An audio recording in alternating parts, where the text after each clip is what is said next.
तो इस वक्त एक बड़ी खबर अफगानिस्तान से आ रही है। अफगानिस्तान में यूक्रेन का एक विमान हाईजैक हो गया है। यूक्रेन के उप विदेश मंत्री ने विमान के हाईजैक होने का दावा किया है।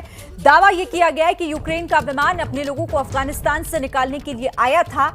हाईजैक करने के बाद विमान को ईरान ले जाया गया है। यूक्रेन के उप विदेश मंत्री हैं, डिप्टी फॉरेन मिनिस्टर, जिनकी तरफ से यह दावा किया गया है कि अपने लोगों को निकालने के लिए अफगानिस्तान पहुंचा था यह विमान, लेकिन उसे हाईजैक कर लिया गया और वहां से उसे ईरान ले जाया गया। आशीष कुमार सिंह हमारे साथ जुड़ गए ज्यादा जानकारी के साथ। आशीष, ये बड़ी खबर है अफगानिस्तान से, अगर इस दावे पर गौर करें, बड़ा दावा है यूक्रेन की तरफ से। जी हाँ, बिल्कुल, और बहुत डराने वाला दावा है। ये दावा किया उनके डिप्टी फॉरेन मिनिस्टर ने कि संडे की ये घटना है। रविवार को जब इवैक्यूएट करने के लिए ये प्लेन वहाँ पहुँचा था, तब इस विमान के अंदर 2 से 4 अनआइडेंटिफाइड मैन, जैसा कि क्लेम किया गया है, वो विमान के अंदर जबरन घुस गए थे और उसके बाद इस विमान को हाईजैक करके ईरान ले गए, जिसके बाद से लेकर अब तक लगातार यूक्रेन की सरकार नेगोशिएशंस में है और ये कोशिश कर रही है कि उनको मनाया जाए, प्लेन को छुड़वाया जाए। हालांकि अभी तक किसी ने इसकी रिस्पॉन्सिबिलिटी नहीं ली है, इसलिए कंक्लूसिव तरीके से शिरीन ये नहीं कहा जा सकता कि किसने ये हाईजैकिंग की है।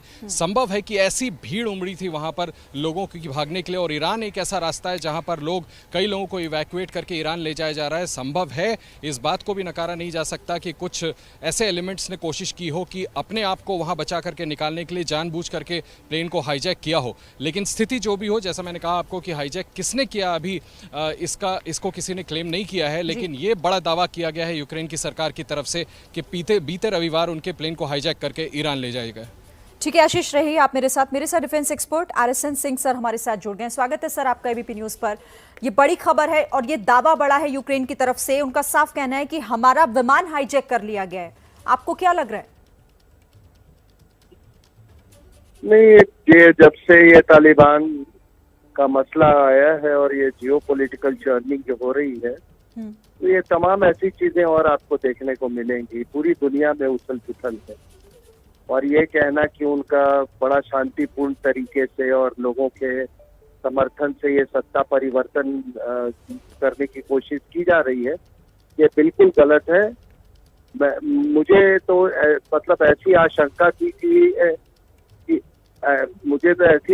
थी कि हमारे जो कंधार वाली जो घटना हुई थी जी, वो ऐसी घटनाएं और भी बहुत होंगी। आप बस आगे आगे देखते जाइए और फिर ये दुनिया को एहसास होगा कि जिहाद का एक ये भी रूप है। ये रूप लोगों ने पहले भी देखा है, लेकिन ये तालिबान के आने के बाद उनके मनोबल में और भी एक हम उफान देख रहे हैं, जिसको अंग्रेजी में यूफोरिया देख रहे हैं, और यूफोरिया हम भारत में भी देख रहे हैं उसको। तो ये ऐसी घटनाएं हम पाकिस्तान को भी मॉनिटर कर रहे हैं। वहां से जो एक मंत्री का बयान आया है, उन्होंने ये कहा है कि तालिबान के आने के बाद हम कश्मीर का मसला और तेजी से हम उठाएंगे। तो ये तो सारी धमकियां हैं जी। उसी का एक ये पहलू है जो आप ये यूक्रेन ये जो घटना ये कर रहे हैं, चाहे इसका जिम्मेदार कोई भी हो, इसके तार जो हैं ये काबुल में या अफगानिस्तान में जो घटनाक्रम है उसके साथ ये जुड़ा हुआ है। ठीक है सर, यानी आप कह रहे हैं कि ये तो अभी शुरुआत है और भले ही तालिबान कुछ भी कहे, लेकिन यही उसका सही रूप है। हालांकि अभी देखिए किसी तरह की कोई जिम्मेदारी नहीं ली गई है। सर शुक्रिया आपका, RSN सिंह हमारे साथ जुड़े हुए थे, हमारे साथ बातचीत करने के लिए। आप प्रणय भी हमारे साथ जुड़ गए, उनका रुख कर लेते हैं। प्रणय, आपके पास क्या इन्फॉर्मेशन है और इससे जुड़ी हुई?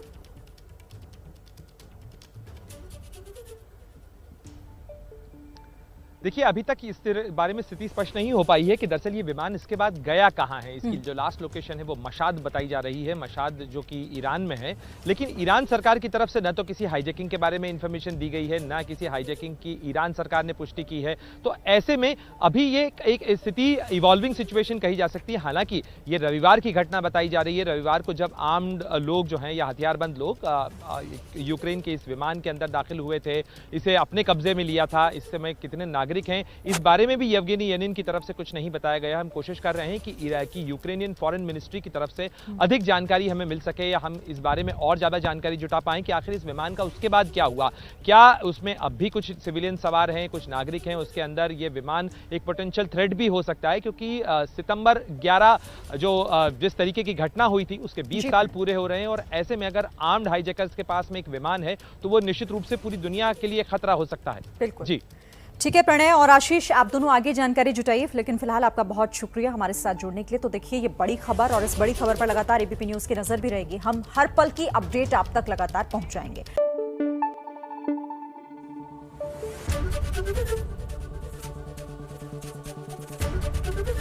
एबीपी न्यूज आपको रखे आगे।